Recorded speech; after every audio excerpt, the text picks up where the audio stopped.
Now, many of you will know the Nature Crime Alliance. It's a global multi-sector network that focuses on bringing actors from different sectors together to break silos, deepen collaboration, and share information and expertise.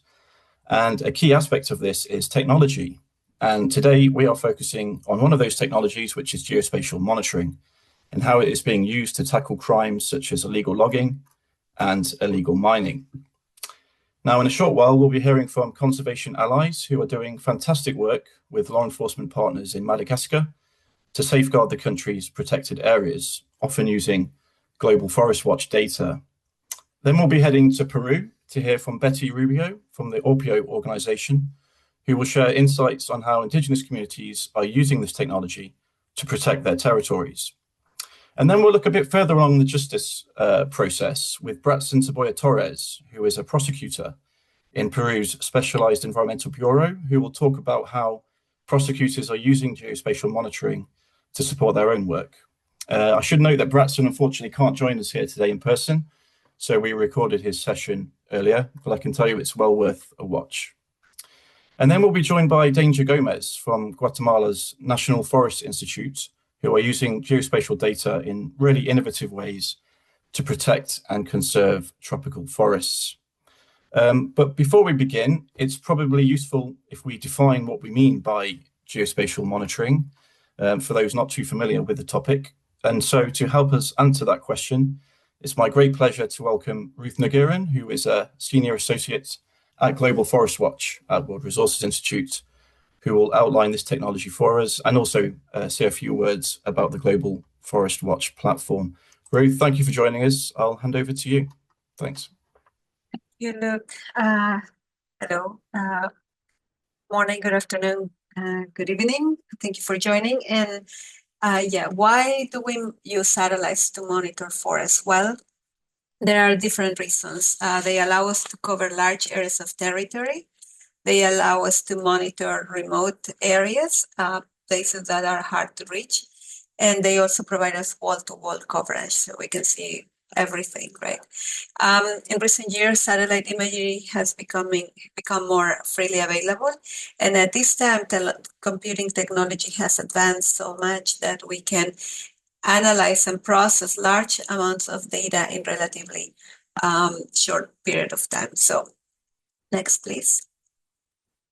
This is how satellite monitoring works. First, we have a satellite that's, flying around the globe, taking pictures, capturing images, and that information is sent to a reception area in the globe where computers process that information to detect vegetation changes, fires, etc. That information then is shared to users in different formats and different avenues, and then the users can take action based on that monitoring information.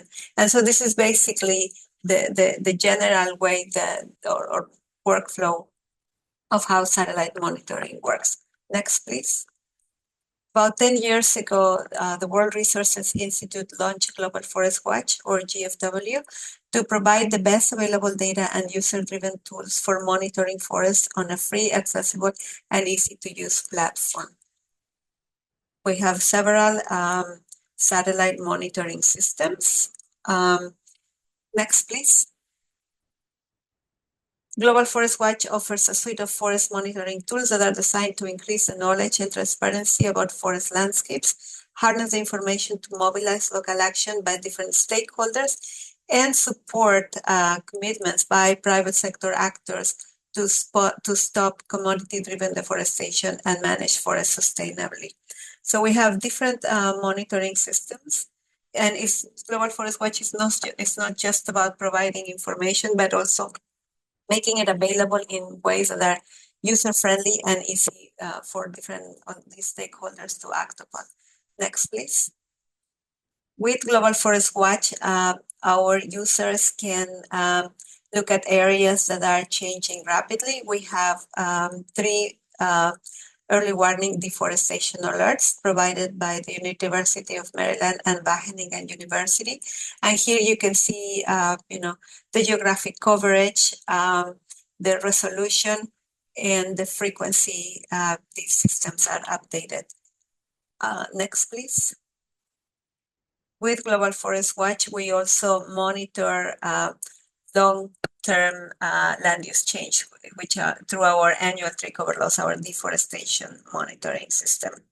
And this data set is provided by the University of Maryland, updated yearly, and it's a global coverage with 30 meters resolution.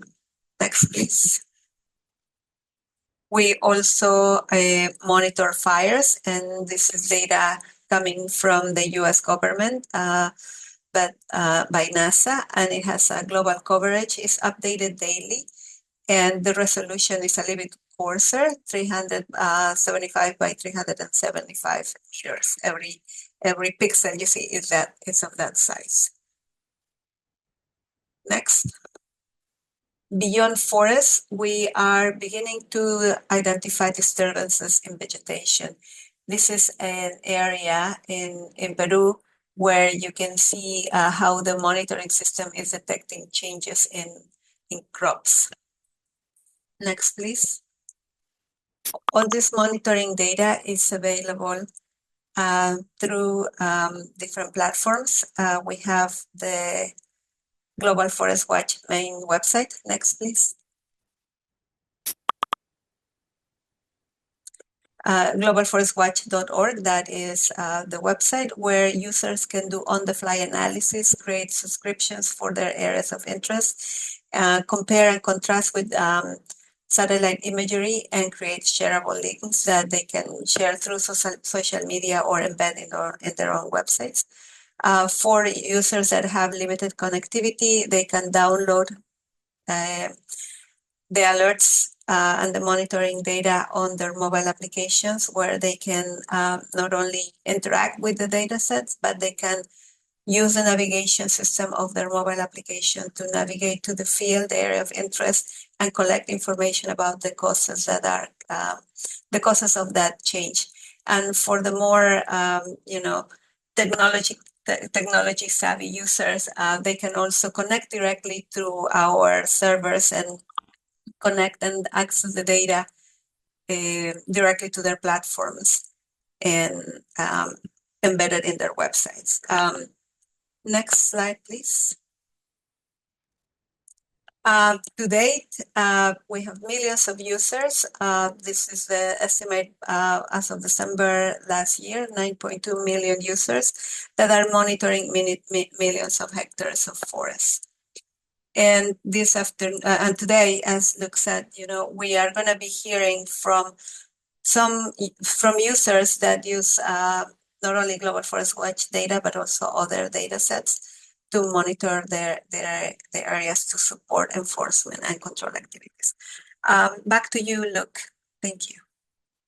Thank you for that introduction, Ruth. I mean, Global Forest Watch is such a powerful and valuable tool, and we're absolutely delighted to be partnering with GFW on this webinar. Thank you. Okay, let's get into today's program. I should mention that each of our speakers will be taking questions at their end of their individual presentations. So if you have a question, please enter it in the Q&A box, and we will put those to the speakers once they finish their remarks. If you can't see the Q&A box, you can access it via the More button at the bottom of your screen. Okay, I'm very pleased to welcome Caitlin Eschman, who is the Executive Director of Conservation Allies, which is a US-based nonprofit that supports organizations tackling environmental crime on the ground. And alongside funding the International Ranger Awards, which recognizes the tremendous bravery and achievements of those protecting nature around the world, Conservation Allies also work in different geographies to support law enforcement efforts with a particular focus on protected areas. They are a member of the Nature Crime Alliance and are joining us today to share examples and learnings from their work in Madagascar, where geospatial data is central to their activities. And Caitlin's colleague, Paul Salaman, who is the president of Conservation Allies, is also on the call, and he will join the Q&A at the end of the presentation. So Caitlin, thank you so much for joining us, and I hand over to you. Thanks. Thanks for the introduction, Luke, and hello, everyone. Today, I'm going to walk you through how conservation allies and our partners in Madagascar are using Global Forest Watch, not only as a monitoring tool, but also as the backbone of our entire conservation strategy. Next slide. We'll go one more slide. Okay, so first, a little context. Madagascar is the fourth largest island in the world. It sits about 400 kilometers off the east coast of Africa. 5% of the world's biodiversity is found here, while over 80% of those species are found nowhere else on the planet.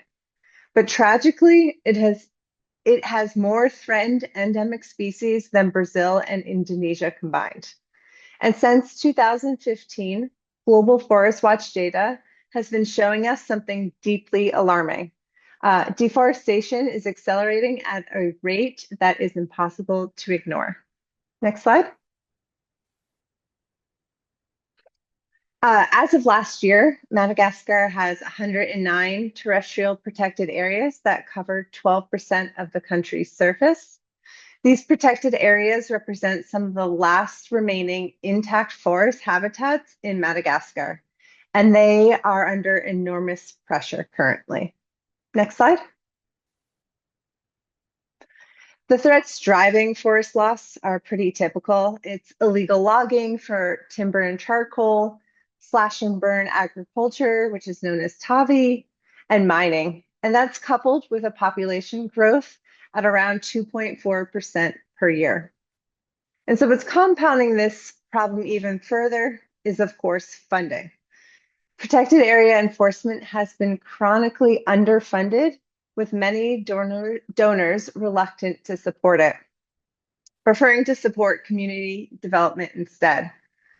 So this results that the rangers on the ground, without resources or backing to actually stop what's happening.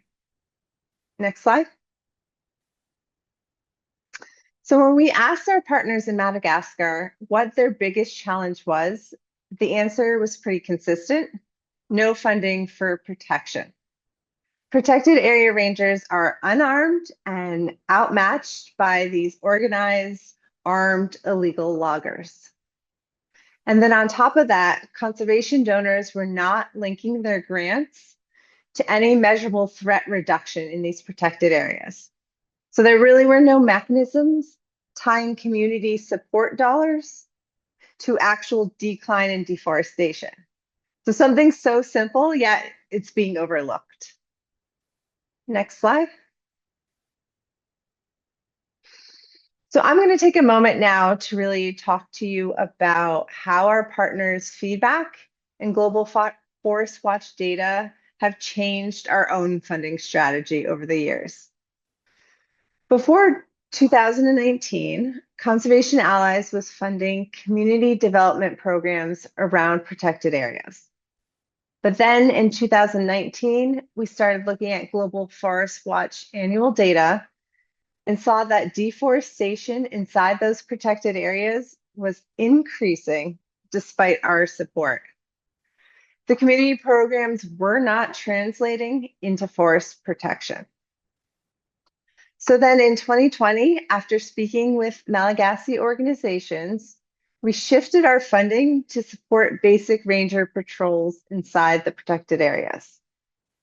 And then in 2022, we went a step further. We began using Global Forest Watch tree cover loss alerts to actively direct what we now call conservation brigades. So conservation brigades, these are joint operations that include trained, armed law enforcement. So with that, we mean the gendarme, the police, military, and DREAD, which are the forest agents in Madagascar, and they work alongside the partners' staff. So instead of patrolling on predictable schedules, teams are now dispatched in direct response to the satellite detected alerts. So when Global Forest Watch shows a cluster of alerts or a hot spot, the brigades move out. And the Global Forest Watch data is showing us that law enforcement patrols actually do work. So this year, we're funding conservation brigades in 91 protected areas across Madagascar. Next slide. We also decided to change how we measure and report success. Global Forest Watch geospatial data is central to that. We dropped the long kind of technical reports that are commonplace, and we've replaced them with a tight set of matrix. So we're looking at the number of conservation brigades deployed, the number of apprehensions that are happening inside the protected areas, the number of successful prosecutions that are happening, and the impact that this is having on annual tree cover loss data for each protected area. And really, it's this last metric that is the one that matters the most. So we're really looking for this kind of multi-year decreasing trends in annual tree cover loss. For us, this is what real impact looks like. Next slide. Okay, so now let's make this kind of concrete with a case study. Mena Bay and Timena is a protected area in western Madagascar. It's home to the iconic Avenue of Baobabs, as well as Madame Bert's mouse lemur, which is the world's smallest primate. It truly is an irreplaceable protected area. And for much of the last decade, it's been in this free fall. Next slide. Okay. So between 2015 and 2019, average forest loss in Mena Bay exceeded 5% each year. And then by 2020, the protected area had lost 70% of its original forest cover. The Global Forest Watch projections were also alarming. Without intervention, more than 90% of the forest cover would be gone by 2030. This would render the protected area functionally extinct from an ecological standpoint within a decade. Next slide, please. So the video that's playing right now is in Mena Bay, and it's showing the alarming rates of tree cover loss that have happened from 2001 to 2024. And you can really see that the years when deforestation begins to accelerate sharply happen in 2015 to 2020. So this is the power of Global Forest Watch as a monitoring tool. It doesn't just tell you something is wrong, it really shows you exactly where it's happening, when it's happening, and by how much. And on the flip side, it can also show you when your intervention is actually working. Next slide, please. So since 2020, the approach in Mena Bay has changed. Conservation Allies has funded a shift from reactive to proactive monitoring. This means that teams are no longer simply responding to reports of illegal activity after the fact. They're using Global Forest Watch alerts as a first-line detection system. So when Global Forest Watch flags tree cover loss in a specific zone, that triggers a conservation brigade deployment. Drones provide additional aerial surveillance, and then all of this is coordinated through a command center. The result is a system where satellite data, aerial monitoring, and then ground teams are working together in real time. Next slide, please. So this is an image of the command center, and I think it's worth highlighting. It's the first facility of its kind in Madagascar, and it's equipped with solar power, Starlink, internet, and full living facilities for teams in the field. The point of the command center is speed. When a global forest watch alert comes in, the teams can be briefed and then rapidly deployed. Next slide, please. So the command center is strategically located. It's at the center of 4 crossroads, which means that it can effectively cover almost 50% of the entire hardcore area of Mena Bay. And this area is the most ecologically sensitive and also the most threatened zone there. Next slide. And then here's just a quick kind of aerial photo, an image of the command center. And you can see here that there's access to the core zone of Mena Bay from multiple directions. Next slide, please.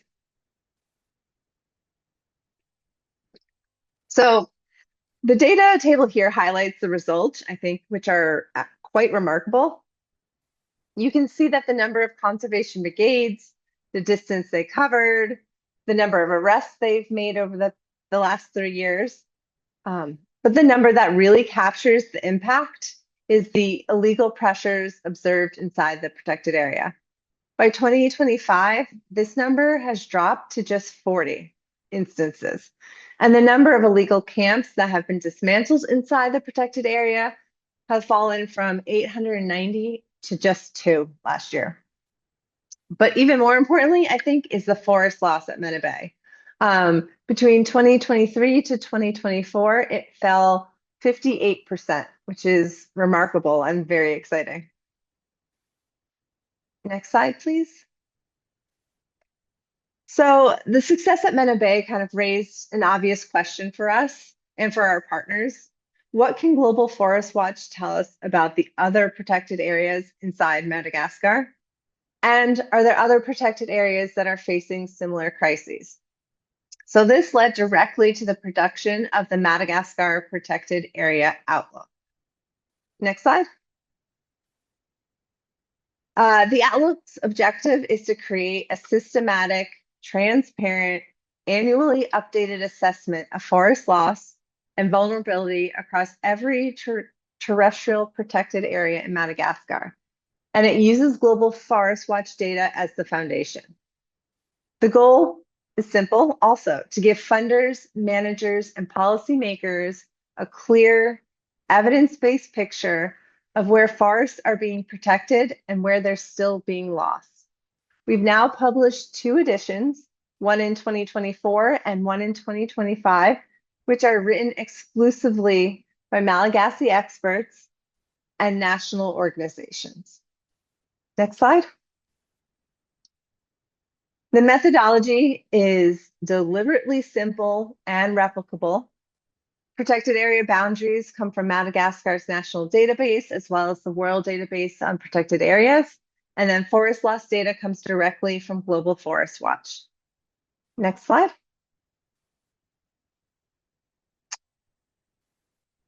The analyses really looks at 2 main things. First, total forest cover loss compared to the original pre-human baseline. So that gives us a long-term picture of how much has already been lost at each site. Second, forest cover loss trends over time, with a focused look at the most recent 3 years. We really like looking at this trend data because this tells us whether a site is stabilizing, improving, or spiraling. Next slide. To make the Outlook findings immediately intuitive, we borrowed from the IUCN Red List framework.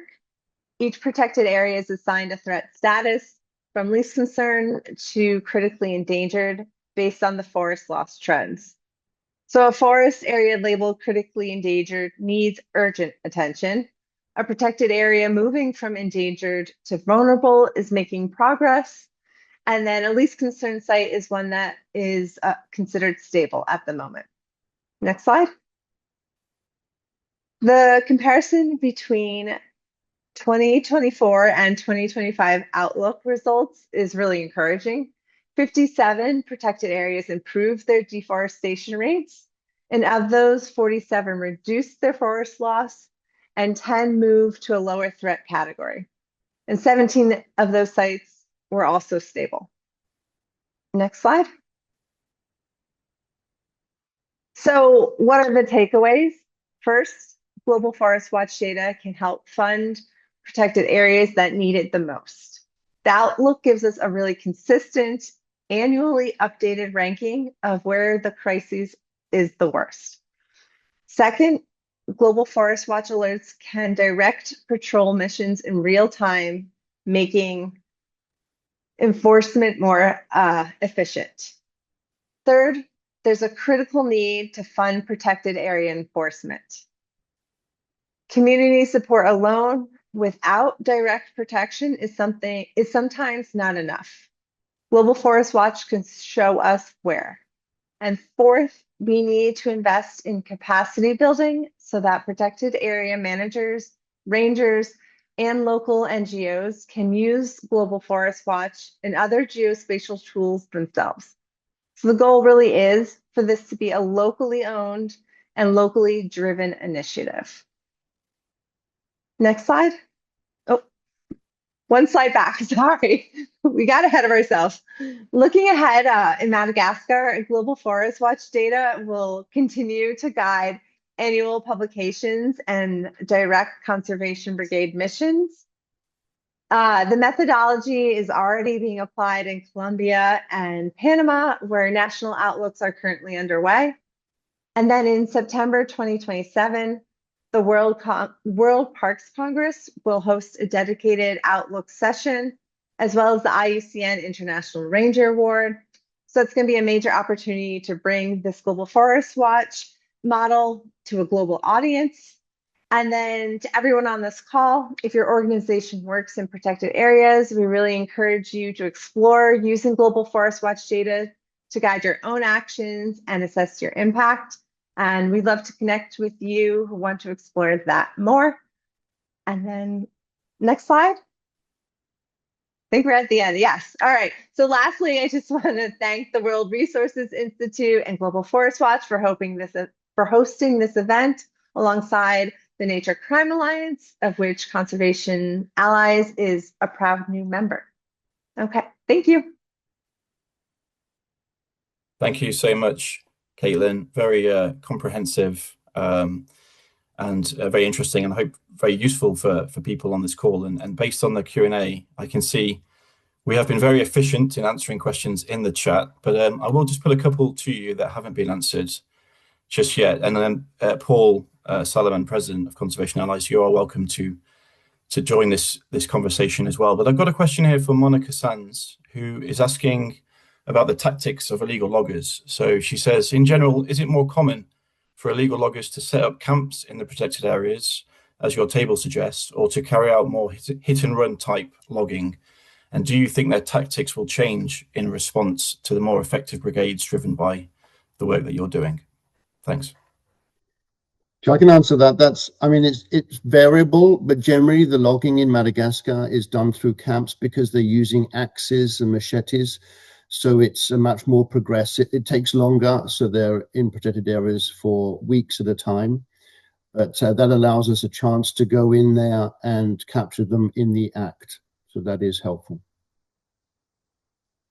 Great, and thank you. And then moving on, this is obviously really effective, and it seems to be working very well in Madagascar.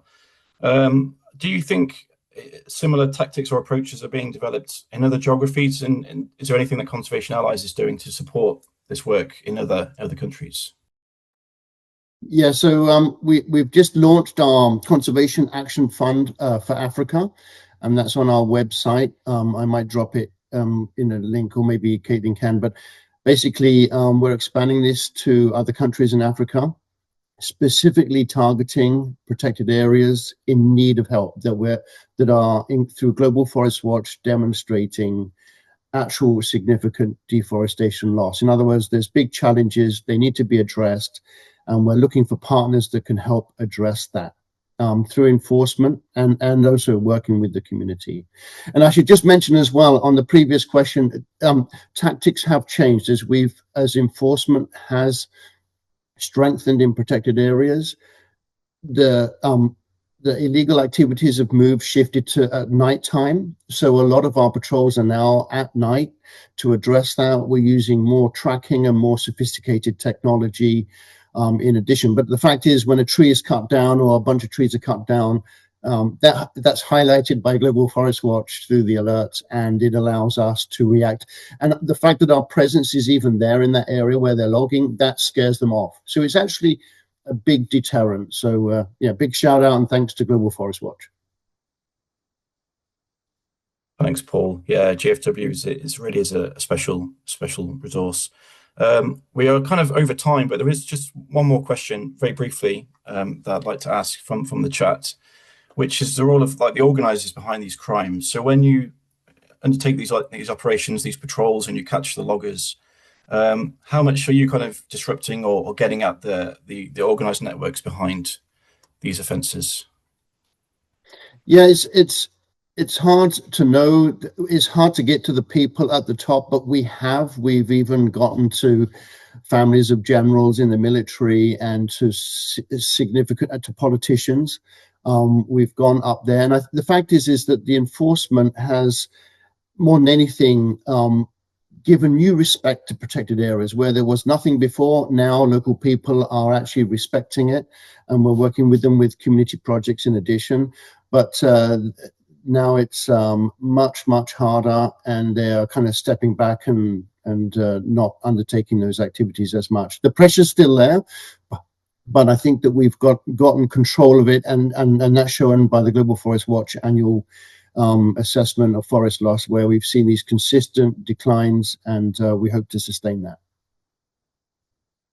Great, thank you very much. Look, we've had so many questions just come in late in the chat. We will try and take these offline and reply in the chat, or if not, perhaps we can do so over email. But I do have to move on because we've got 3 more sessions to go. But look, Caitlin, Paul, thank you so much for your time today, and I really appreciate you sharing your insights with us.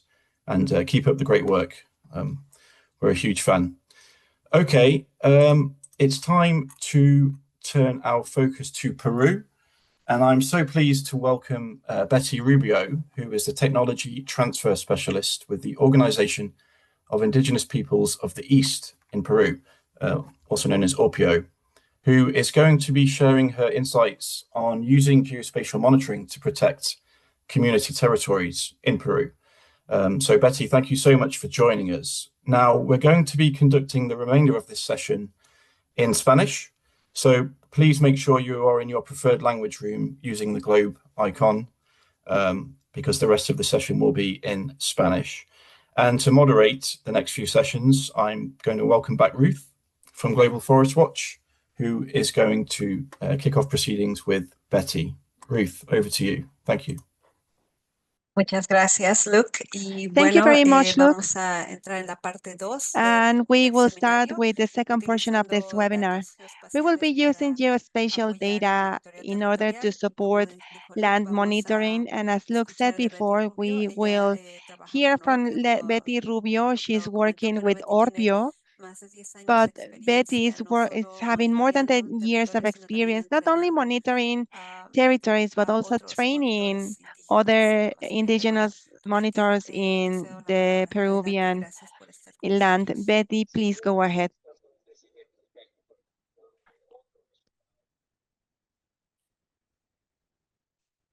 Betty, ¿nos escuchas?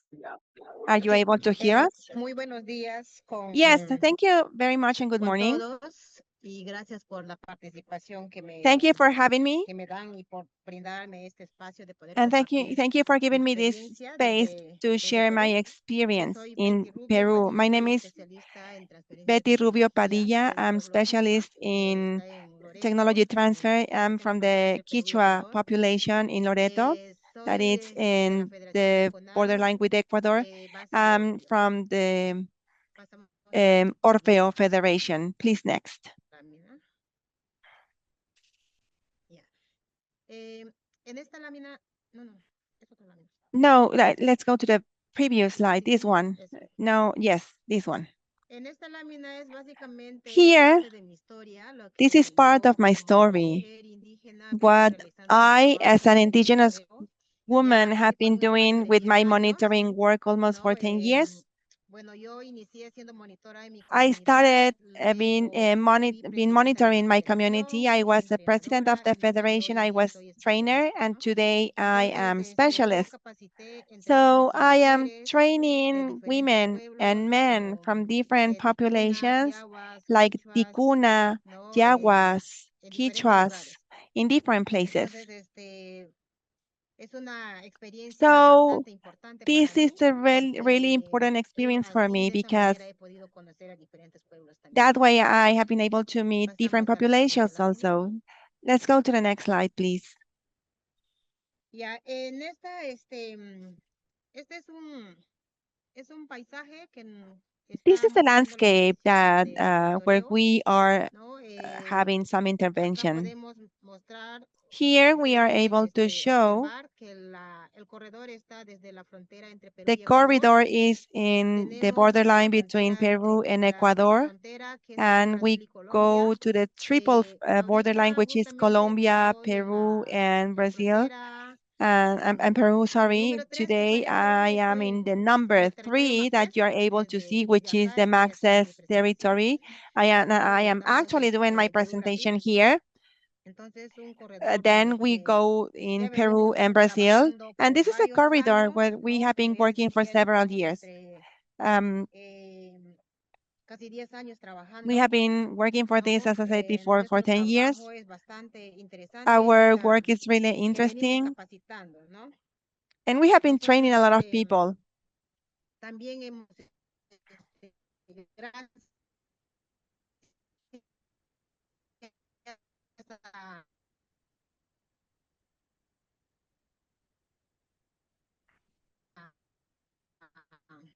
Global Forest Watch, que nosotros venimos Also, we have been bosques, working with Global solo en Forest territorios Watch indígenas. only in Pasamos a indigenous la otra. territories. Let's go to the next one.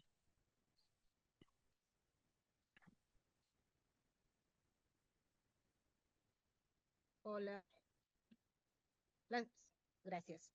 Este es el sistema de monitoreo This is the que monitoring nosotros venimos system trabajando, that ¿no? we are working with. Nosotros lo que hacemos primero, descargamos la First, información, we download the ¿no? information, Geoespacial, también gracias a Global geospatial Forest Watch, hemos information aprendido, ¿no?, a utilizar estas herramientas. from Muchas veces Global Forest Watch, and we estas have learned how to use herramientas han sido tools. So diseñadas many para times usar these en tools have grandes ciudades. been Nosotros como designed to be pueblos used in big indígenas cities. utilizamos However, as indigenous estos territorios, populations, we ¿no? use Entonces it lo in aplicamos our own populations, and we apply descargando la this información, ¿no? Esta es by información downloading que es descargada, information. And pues, this is information de una that computadora. is Luego downloaded de la in a computadora computer. lo pasamos From the computer, a we un send it celular, to a mobile ¿no? Ahí device. está la aplicación del Global Forest Watch, We todo have a Global Forest el Watch Opus app. Map que nosotros We have utilizamos, the ¿no? Nuestras alertas GLAD que Opus map we use, our GLAD alerts also ¿no? También that are lo linked to the pasamos smartphones, and en then mapas para nosotros, we translate everything to en maps. USB para nosotros poder llevar esa So we are información able to hacia take los this monitores, ¿no? information to Para monitors entonces through hacer a USB, so they are able to work with it. trabajo de vigilancia dentro de los territorios. And they are Entonces, able to nosotros surveil presentamos las different territories. comunidades, ¿no? And this is what we present En to un different inicio de año communities.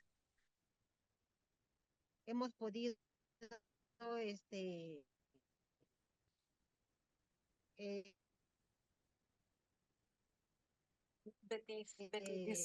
ver que el monitoreo We have seen at the beginning of the year that Sí, Betty, disculpa que te interrumpa, Betty, pero se I'm está cortando un sorry to poco la interrupt you, but comunicación. you No are sé being cut. si apagando tu cámara Maybe sea you are más able to turn down your video. estable. Gracias, disculpa. I'm sorry. Please go on. Entonces, lo que les estaba diciendo, So ¿no? I Que was este saying sistema de that monitoreo que this nosotros monitoring venimos system realizando that dentro de we nuestros have territorios been indígenas, pues ha sido medido working por la with in Universidad de our Columbia, ¿no? indigenous Que un territories has been measured in the 50% ha Colombian reducido University, la that it has deforestación been en un reduced primer año. 50% the Y deforestation después in de claims, and in different years, it has been reduced almost 80%. It means that our monitoring effort is having results actually in the years that we are been working now. So let's go to the next slide, please.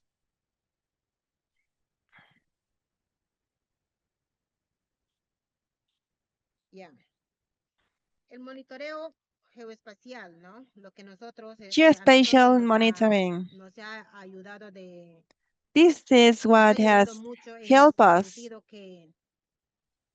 sobre nuestras titulaciones, ¿no? Donde que a lot nos ha permitido que los and has allowed us that this ¿no? processes un avance con el autolideramiento to have an advance with different leaders from monitors, and this work has allowed us to have these faster processes and more efficient and also more economic because communities already had information before. And this information was given to authorities, and what they did only was to validate information.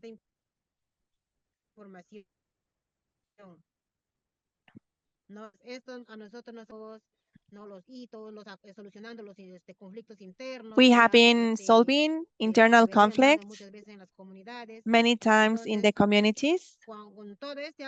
So with all these advanced results and processes are more efficient, less costly, and less time consuming. There are communities that are requesting different processes and they weren't able to get them, and with the monitoring process this is made in a very short time.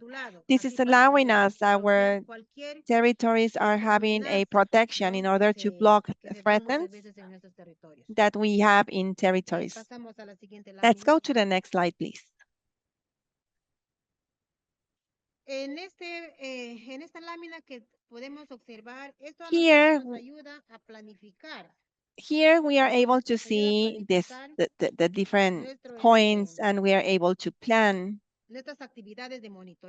our monitoring activities. We are able to see different colors, and this pink color is a threat that is approaching our area. So what we are doing right now is to see how those threats are not coming in our area. We are planning and ordering better our area. Let's go to the next slide, please.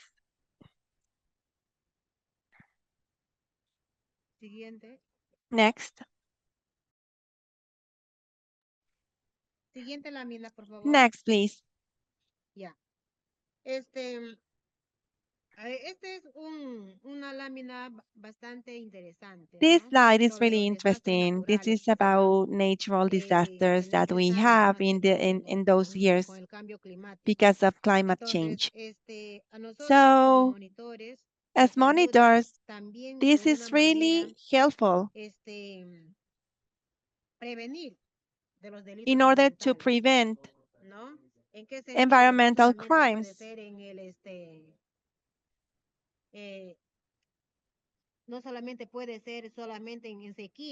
This is not only in time of floods, but also different, let's say, winter time.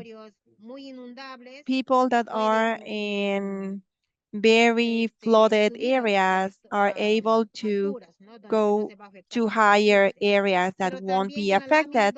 But also in slide 2, this is, we are able to see that one of our partners communities have been affected because of a disaster, and those are natural fuels, for example. Dry leaves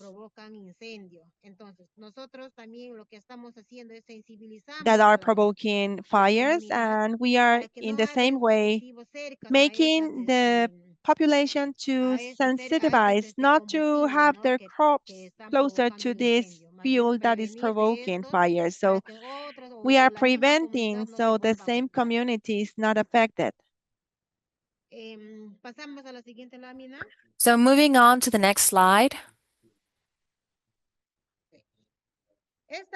Esta lámina es So this slide una lámina muy importante para nosotros, ¿no? is Donde very nosotros important nos for ayuda a us because prevenir it los helps delitos us ambientales. prevent Si any bien es type of cierto, estamos environmental viendo acá, crimes. ¿no? Lo que es It's true that we get to see here lo que los monitores están presentando, while the información a la monitors are autoridad. Esta es una intervención presenting all the fiscal que se hizo con information to the información authorities, ya and this is a recopilada de fiscal los intervention that monitores, was done ¿no? with the information collected Por by the ejemplo, no monitors. solamente puede ser una For plaga, instance, puede not ser una only can invasión de it be territorio, in puede ser the dredger, but it can also tala be an invasion to the territory, or it ilegal, can be puede ser illegal logging.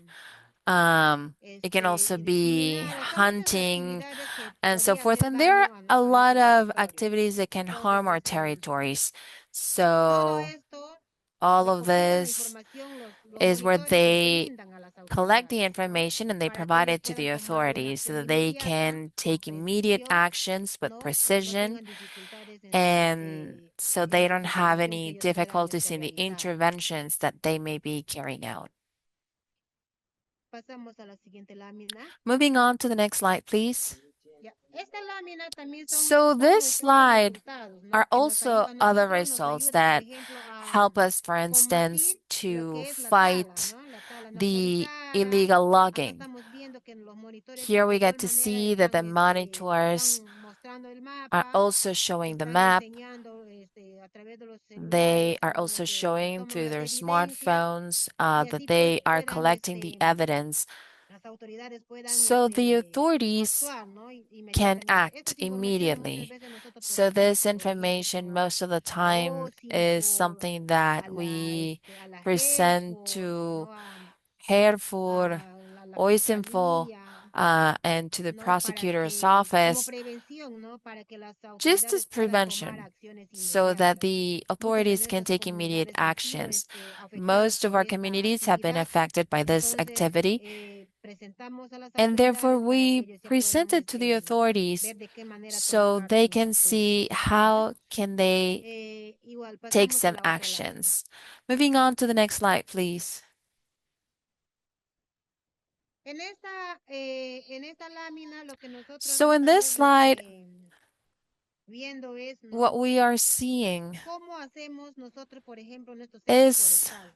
for A instance, través how del do we do monitoreo our forest nos census? permite hacer nuestro censo Through the forestal, ¿no? Nos monitoring, permite we hacer can el do ordenamiento a territorial, forest ¿no? census Hacer nuestra planificación and to do our planning, and cómo also nosotros vamos a do utilizar our nuestros land use planning territorios, and ¿no? seeing Para how no are we estar going to be afectando using our más a futuro territories so that we do nuestro not bosque. affect our Entonces, forest todo esto, anymore.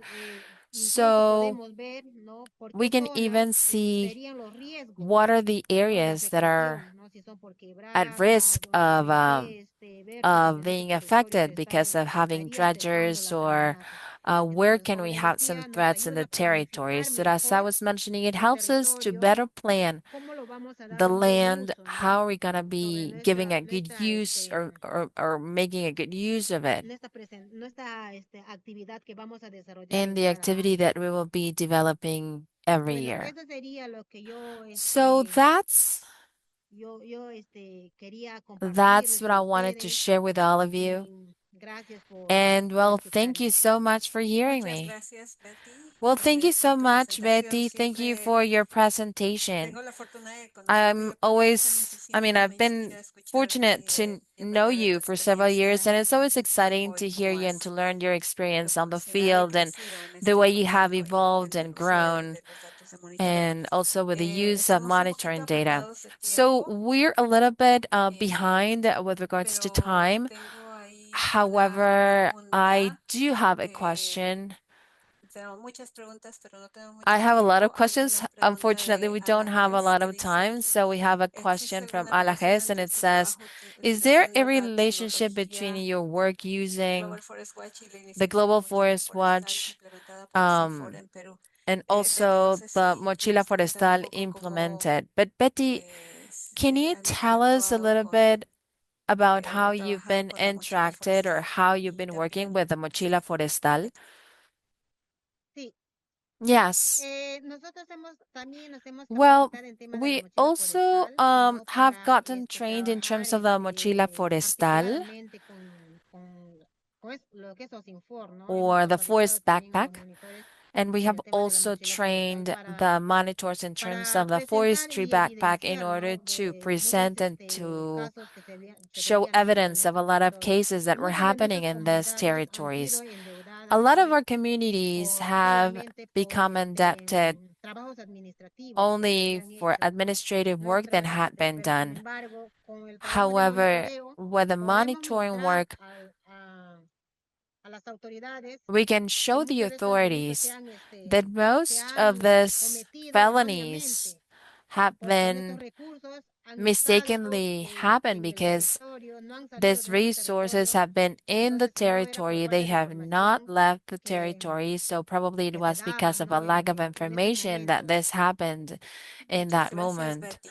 Well, thank you Y so bueno, much, una última Betty. pregunta And breve well, nada a más. final question very Daniela te está briefly. preguntando qué Daniela aplicaciones Belit is recreativos asking usan los what monitores applications do monitors en el campo. use Si on se the lo puedes field? nombrarnos. Can you please Mira, just name them? estamos usando el Global Forest Sure. Watch We're y el using Lotus Global Map Pro. Forest Watch and Lotus Map Muchísimas Pro. gracias, Betty. Thank you so Gracias much, por Betty. Thank you so much for presentación your y por tu tiempo. presentation, and thank you for Felicidades your por todo el time, and trabajo que han hecho. congratulations for all the Y work bueno, you've been doing. Gracias a eh, ustedes. Well, thank you. gracias. Y bueno, vamos a And seguir well, avanzando. now let's move Ahora on. vamos a escuchar. And now we will hear. Un momentito. Hold on just a second. Vamos a escuchar We will hear la experiencia del Dr. Bradson the experience of Torres, Dr. que Bradson es Saboya Torres, fiscal especializado who en delitos is ambientales en el the Perú. adjunct provincial Desafortunadamente, el Dr. prosecutor, Bradson no pudo estar specialized con Bureau nosotros, of pero tenemos Environmental Crimes of la Peru. grabación que Unfortunately, vamos he was not able to join us, a but we poner ahora have a mismo. recording that we will Y be playing right él now. no está aquí para He responder is not preguntas, pero here si to tienen answer any ustedes preguntas questions. en However, if específicas you sobre su have any trabajo, su specific questions presentación, bueno, about las his puede work and poner en his el chat y presentation, you can nosotros just vamos a put them on the comunicarnos con chat el Dr. and we'll get in Bradson. touch with Dr. Bradson. Adelante, So Isabela, please por go favor. ahead, Isabella, with the Gracias. recording. Thank you. Hello, good afternoon. It's a pleasure to welcome you all and to start my presentation with regards to the use of satellite images and some tools and mobile applications for environmental crime. So my presentation corresponds to the way we have been working in the prosecutor's office with regards to the investigation about illegal mining and illegal crime and others that are part of our area in the Amazon. So the slides I will be presenting right now have some videos and pictures. And the first slide corresponds to the interdiction of the machinery in the basin of Nanay. And these are the type of interventions that we do where we actually proceed to do the search of this brain artifacts. And first of all, in order to tell you about how we start in the Environmental Prosecutor's Office in 2019, we first started working in this fiscal office in order to do the search of information and the locations of this machinery for illegal mining and artifacts. And the one that corresponds the most is the basin of the Nanay River. We are continuing with this, but in a lower proportion, and we are using human sources. There are people that collaborate with us in order to collect information, especially fishermen who, through other resources like fuel and food that are moving through the basin, what they were doing is making a recording of the locations in the areas that they were familiar with, for instance, the quebradas. And once they get that information regarding the number number of dredgers that they would find, they would communicate that, or we would actually put it into a map in order to show the referential coordinates. And we would start with the interdiction operation that can help us be effective during the development of these activities.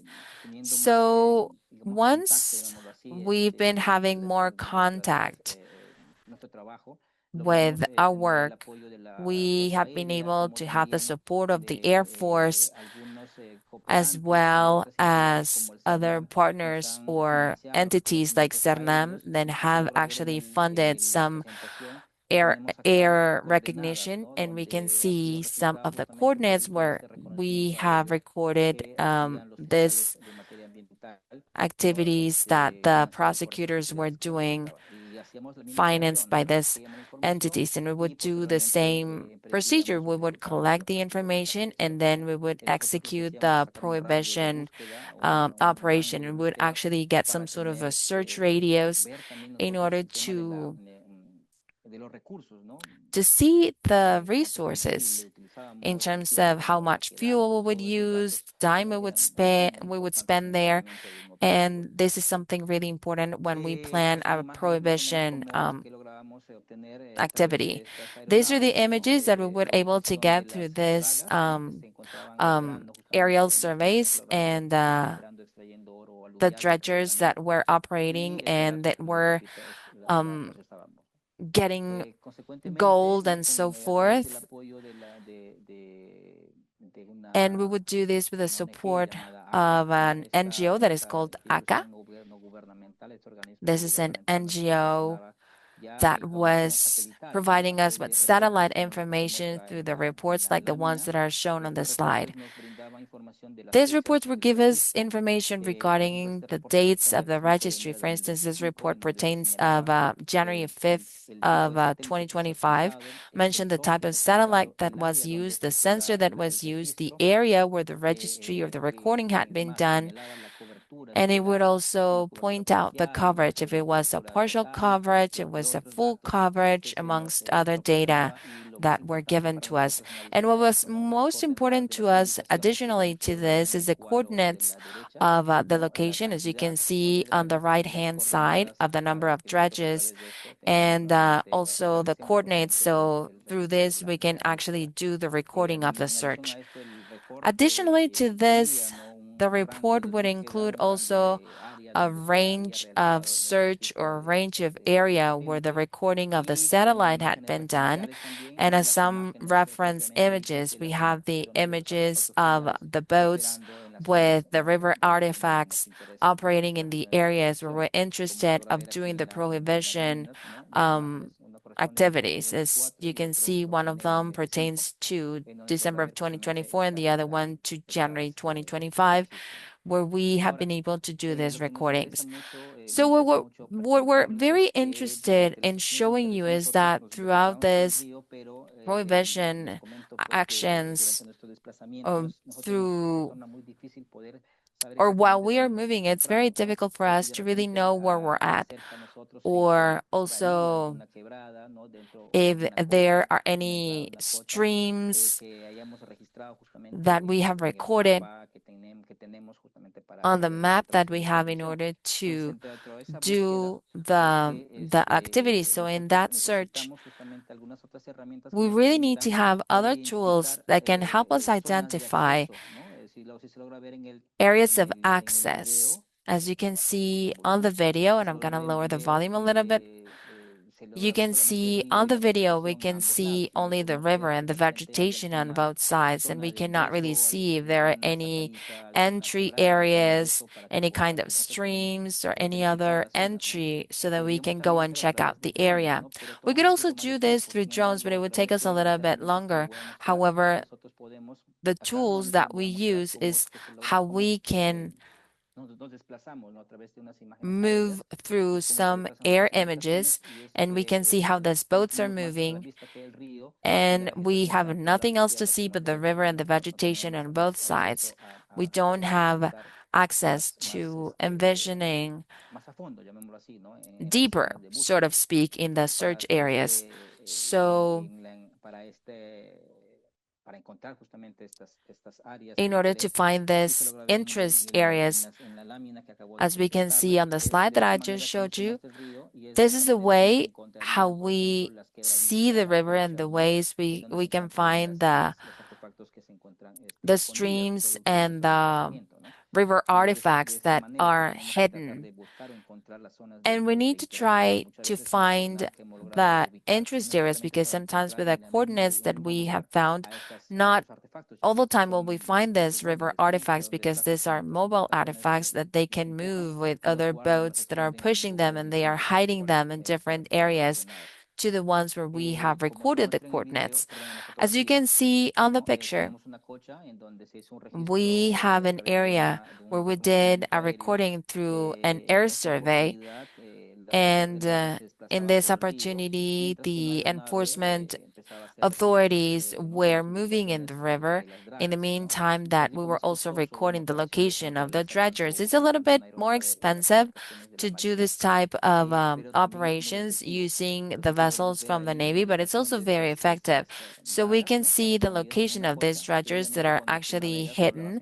And obviously, when you're sailing, you won't be able to find them unless you're moving past by them. So we need to use drones or the information that we have through the apps in order to go into the search areas, in this case, in this area that we have at site.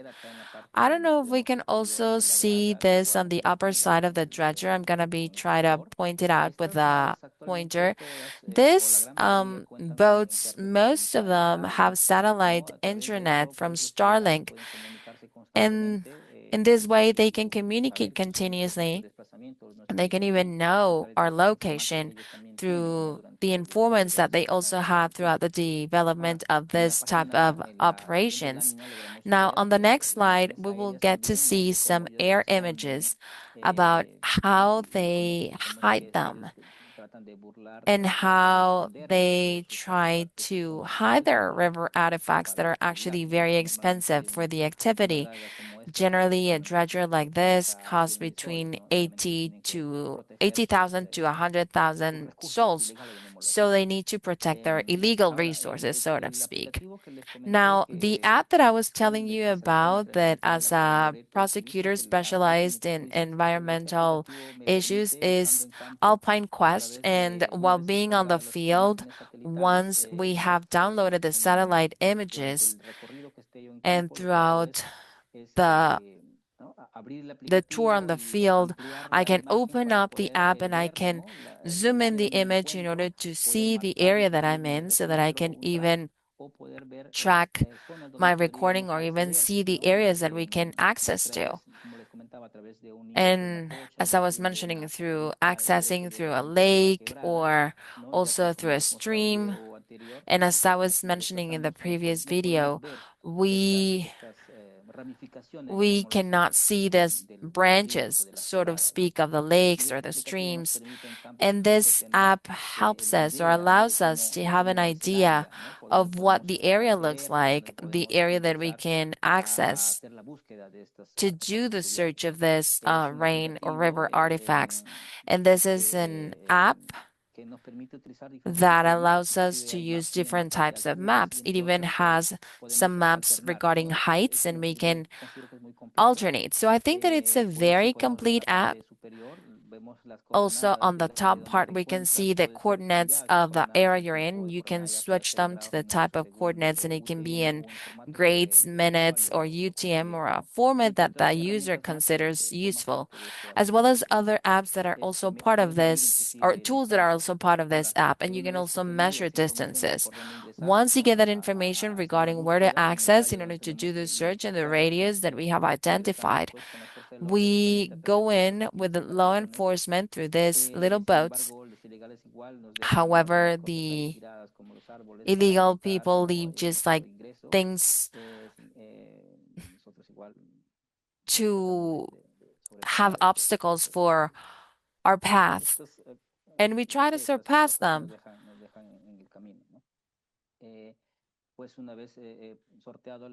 And once we have solved things out where they leave these obstacles in order to avoid us from going in, we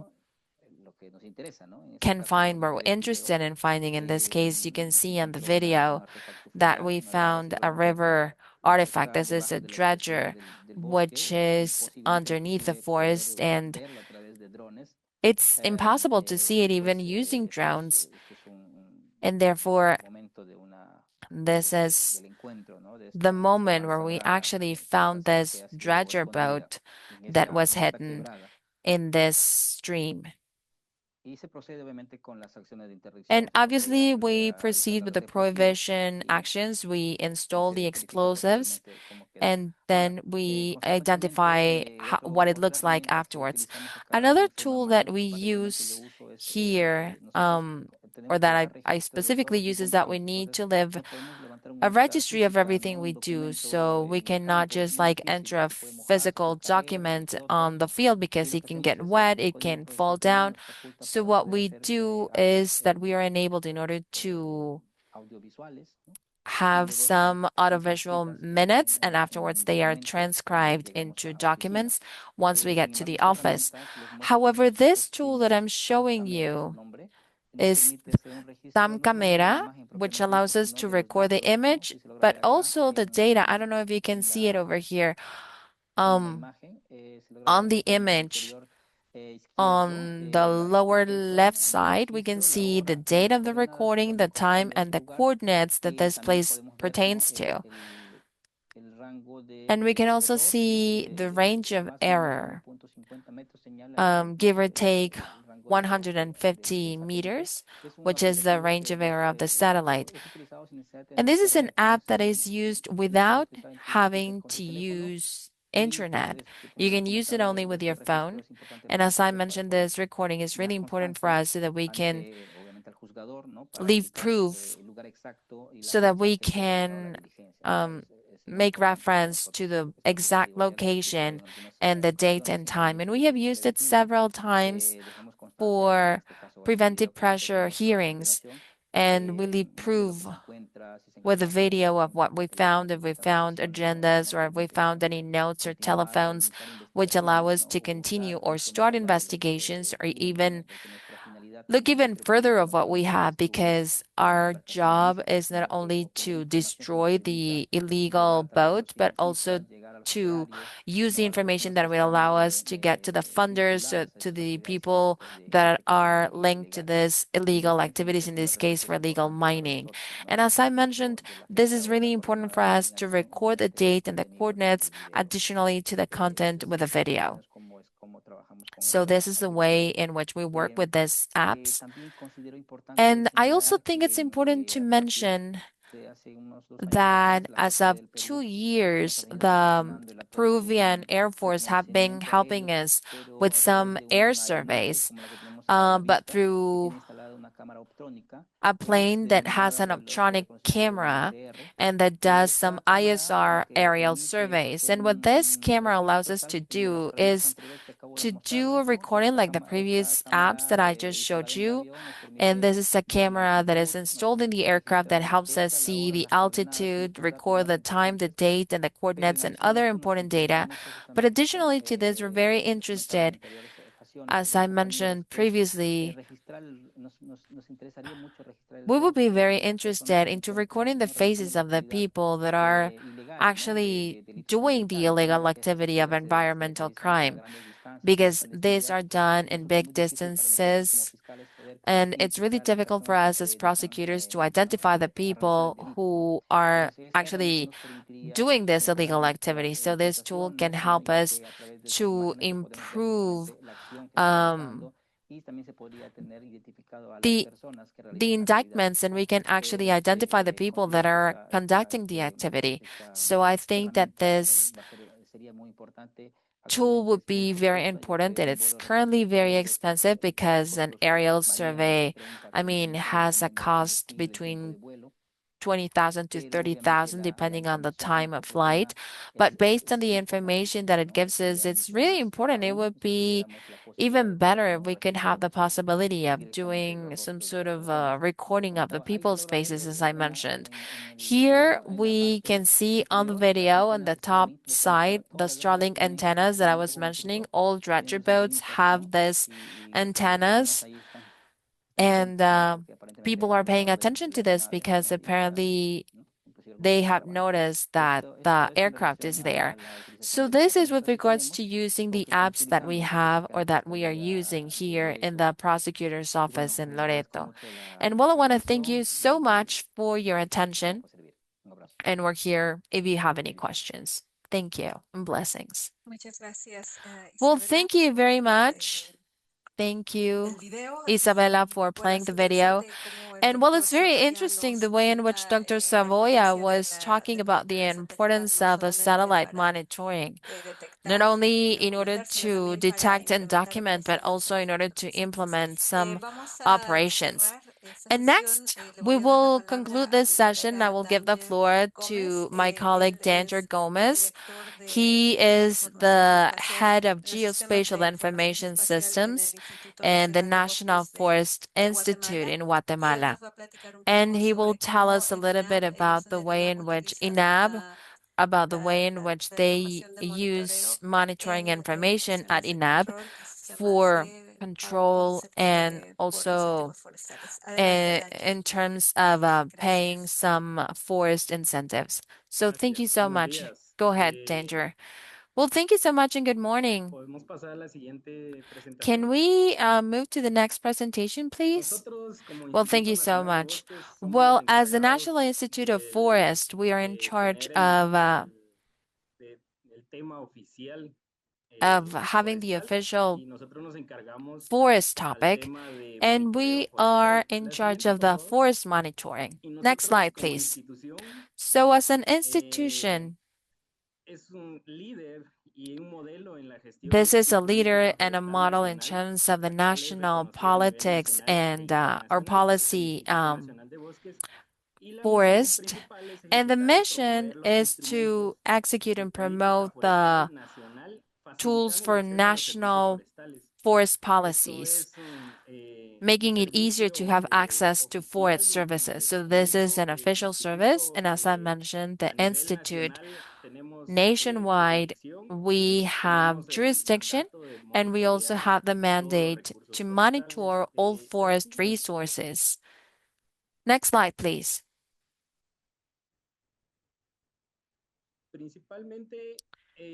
So mainly, well, the logging, which is one of the main issues, and it's not only a problem for Guatemala, but it's also a problem for several countries. And as Guatemala, we have a big wealth in terms of ecosystems and tropical forests and mangroves. And within these ecosystems, there are a lot of activities in biodiversity. And some of the areas affected, the country has some protected areas. And also as an institution, we are in charge of the forest incentive areas that we have available in order to protect the forest, as well as the environmental and social impact that it has, which contributes a lot to deforestation and the loss of the biodiversity and the use of land, because it also affects the cycles of the water. And another factor that boosts the illegal logging also deals with economic situations such as corruption and the demand for wood. But as an institute, there's a nationwide law, which is a law that was created in 1996, where they created the National Forest Institute, which has the mandate of protecting forest resources. And that's why we are working, and as a backup, we have the forest law. We work based on the mandate at national level. And our main objective as the coordinators of the Geographic Information System coordinators, we have the mandate to generate, to process and systematize some geospatial tools that can help us to optimize the information both on the field in an effective and timely way in order to generate databases in real time. And these are activities at the country level. as well as the monitoring and issuing alerts through these systems in real time regarding the status of the national forest coverage in the country. This is one of our objectives. And as a country, we are located in Central America. Next slide, please. Just click again. There we go. So we are located in the center of the American continent, and geographically we have a location where we have several geosystems. We have a dry forest, and we also have mangroves. And all of this forest area that we have nationwide is one of the main focuses that we need to center on for the forest monitoring. And as the National Forest Institute, we mainly have the activities of the sustainable management forest and the preservation of the forests. We have over 80,000 georeference polygons and areas to protect, and we mainly focus on the monitoring of these areas, where we have a database and we can provide follow-up nationwide. So within all of the forest management, we have different areas to manage. Here in this graph, nationwide, we can see at all of the georeference polygons. And if we go a little bit lower on the scale, we can take a look at all of the georeferenced areas in the forest and the different types of ecosystems. Can we just click again on the image? Thank you. And here we can see the polygons within the incentives and the forest that we have to protect. And mainly as an institution, and we are in charge of the satellite monitoring by having real-time alerts. So we have connected the Global Forest Watch databases with deforestation alerts integrated through some automated alerts as well as some programmed ones that are executed on a daily basis, because within these platforms, every time we have new information, so we process it through some models. And also some geographic information where we can envision some processes which we execute in the central. And we do the procedure in order to disseminate it. In this case, we start with the information and the deforestation alerts. We screen the information within the data. We do a crossing of the information in the municipalities.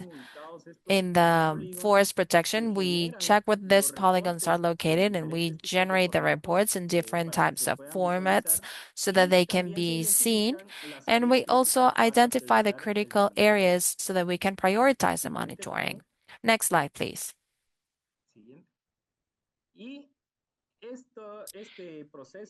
In this process, we have also started to work on some protocol in order to detect the deforestation alerts within the areas that have the incentives. And in these areas, we pay people, we pay the owners of these areas, so they can protect the entire forest, and in other modalities that it can also do a forest management. These areas are controlled and are monitored through some management plans, and the protocol starts within the satellite monitoring that we have for the alerts. We screen all of these projects. We have a list of the projects, and then we publish a dashboard where we can see the images in the specific date. All of this information is transferred regionally and sub-regionally, and we assign people to go to verify on the field if these alerts are true or not. Next slide, please. So when the technicians go to the field, they confirm the logging. If it's an illegal logging, then they may even cancel the project and the payment the year afterwards, or maintaining the project if there's really a real justification. Or they also have actions through a report, and this is reported at the regional level as well as the national level. We provide a follow-up on a monthly basis and every quarter so that we can monitor all the incentives. So all of these areas have been monitored for their systems. Next slide, please.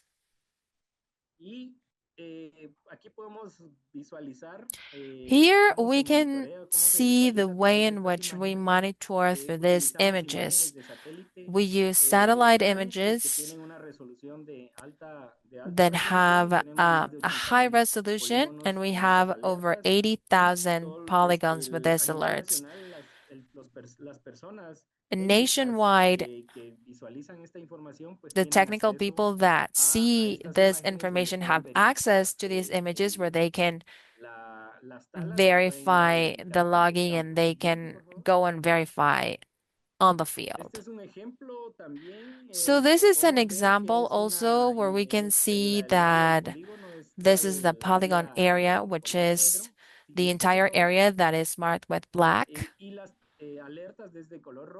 and the alerts that are shown on red. This is an example of an incentive where we have the entire forest protected. So there are some specific measures, but this is one from December of 2023. Next slide, please. And through the alerts, these are alerts where we start identifying these logging areas. Next slide, please.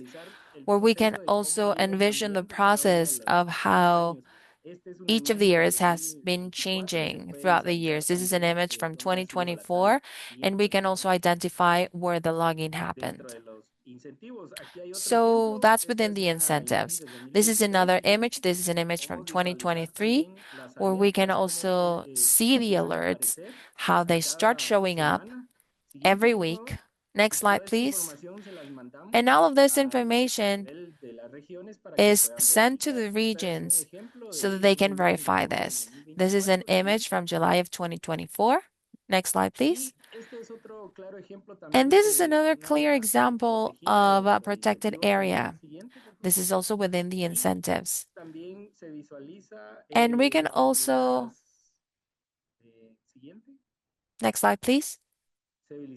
We can also see the alerts near the incentives area, where there are also some smaller areas.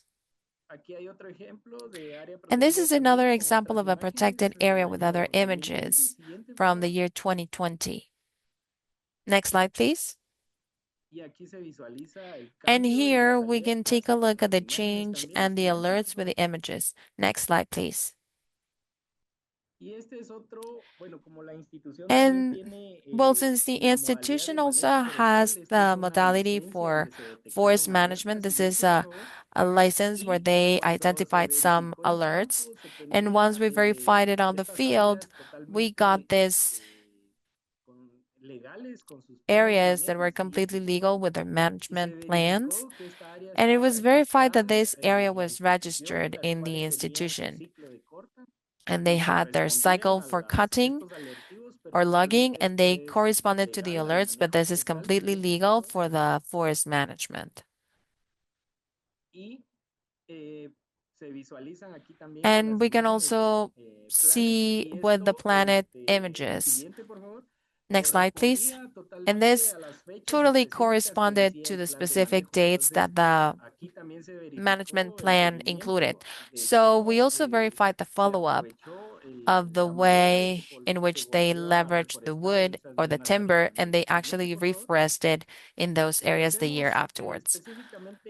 But we specifically highlight this case because it was verified and it was identified that this was a legal logging that was completely documented. And this is another example outside of the incentives area. We also do these alerts and we send them to the different institutions that we're coordinating in the country. This is an image from January of 2026, where we identified the first alerts of the year 2026, and this one's from March. So within a few days, we can identify this coverage changes specifically for this year, for instance.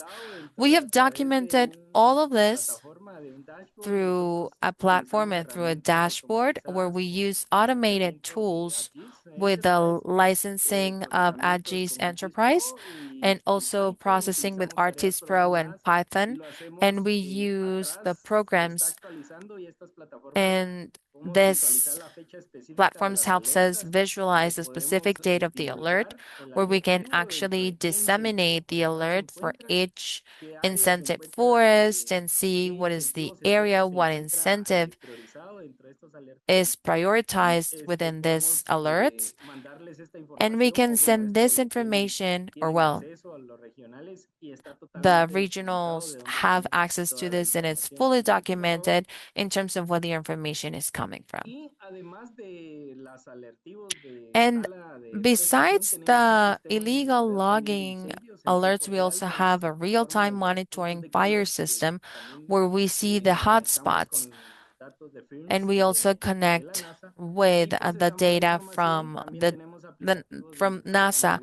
And we also have some apps where we also alert about the fires. We process information about the fires that have been solved. And we also analyze some satellite images, such as fire scars.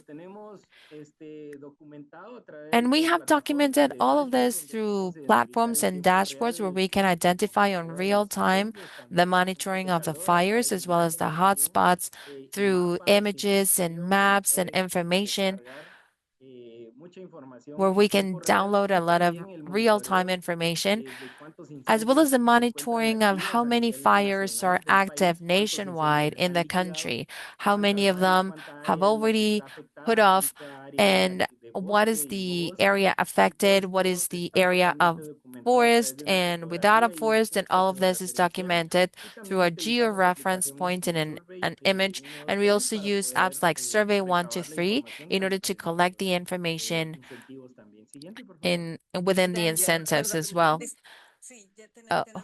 Yeah, Danger, I just wanted to mention that we have 1 minute left. Yes. And well, to conclude, all of this is fully automated, and we also have it through these tools, and we disseminate it through our platforms in the institution, where we can also identify them. Next slide, please. Well, there's a team of us of 6 people, and we are currently growing the team so that we can keep working on the forest monitoring. And well, we're here in case you have any questions. So thank you so much for your time and for the space. Well, thank you so much, Danger, and I apologize for rushing you. But now I would like to give the floor to Luke so that he can wrap us up. Thank you so much. Thank you, Ruth, and thank you, Danger, and all of our speakers for sharing their insights today. I'm sorry that we're out of time, but we're going to have to end it there. We've had a lot of questions about how to use and access Global Forest Watch. We are organizing a training about that, so if you'd like to take part, please do respond to the webinar feedback form that we're going to be receiving soon, and we'll take it from there. And I'd also like to say a special thank you to Isabel Barriga for Global Forest Watch, who produced today's session, and also to our interpreters. So thank you so much, everyone, and have a great day. Goodbye.